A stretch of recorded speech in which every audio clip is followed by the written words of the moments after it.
অধিকাংশ কম্পিটিটিভ এক্সামের ক্ষেত্রে আমরা দেখি এরকম অঙ্ক থাকে। কি বলেছে অঙ্কটা? দুটি সংখ্যার যোগফল 288 এবং তাদের এইচসিএফ হলো 16। তাহলে এই ধরনের সংখ্যার কত জোড়া আমরা তৈরি করতে পারবো? তাহলে আমি যেহেতু এইচসিএফ বা গসাগু বলে দিয়েছে 16, তার জন্য আমি একটাকে ধরে নিলাম 16x আর একটা ধরে নিলাম 16y। তাহলে এখানে আমি দুটো সংখ্যা ধরে নিয়েছি। এবারে তাদের যোগফলটা কত বলেছে? 16x প্লাস 16y, অর্থাৎ এই দুটো সংখ্যার যোগফল হচ্ছে 288। তাহলে এই যে 288 বেরিয়েছে, আমরা এখান থেকে খুব সহজেই এক্স প্লাস ওয়াইয়ের মান কী করে বের করতে পারবো? এখানে 16টা কমন যাচ্ছে, ঠিক আছে, কমনটা লিখে দিলাম 288।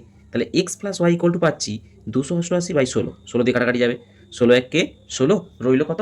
128। 16 8 128। যাই হোক, এটা তাহলে হয়ে গেল। তাহলে আমরা এক্স প্লাস ওয়াই পেলাম 18। তাহলে আমরা এক্স প্লাস ওয়াইয়ের মান যদি 18 পাই, তাহলে আমরা এখান থেকে খুব সহজেই কজোড়া হবে সেটা বের করতে পারবো। কীভাবে করে? এটার নিয়ম হচ্ছে, আমাকে এক্স এবং ওয়াই এমন দুটো সংখ্যা দিতে হবে যার যোগফল 18 হবে, এবং এটা দেখতে হবে যে অবশ্যই দুটো সংখ্যা কিন্তু পরস্পরের সঙ্গে কো প্রাইম হতে হবে। দুটো সংখ্যা কো প্রাইম হতে হবে। কো প্রাইম কোনটাকে বলে? কো প্রাইম হচ্ছে পরস্পর মৌলিক সংখ্যা। দেখা যাক, তাহলে একটা পাচ্ছি 1 আর একটা পাচ্ছি 17, অর্থাৎ 1 প্লাস 17 18 হয়। 2 দিয়ে দেখবো 2 প্লাস 16 যদি আমি নিই, 2 প্লাস 16টা হবে না, কারণ কি? 2 আর 16 হচ্ছে পরস্পর প্রাইম, কো প্রাইম, তার জন্য হলো না। 3 প্লাস 15, তাতেও সেটা কো প্রাইম হচ্ছে। 4 প্লাস 14, এটাও কো প্রাইম। 5 প্লাস 13, এটা হবে। 5 প্লাস 13 হচ্ছে। এবার 6 দিয়ে দেখি, 6 প্লাস 12, এটা কো প্রাইম। 6 হলো 7, 7 প্লাস 11, এটা হচ্ছে। 7 প্লাস 11টাও হবে। দেখা যাক আর হয় কিনা। 7 প্লাস 11 হলো, আটটা দেখি আটটা হয় কিনা। 8 দিয়ে দেখি, 8 প্লাস 10, এটাও পরস্পর কো প্রাইম, হচ্ছে না।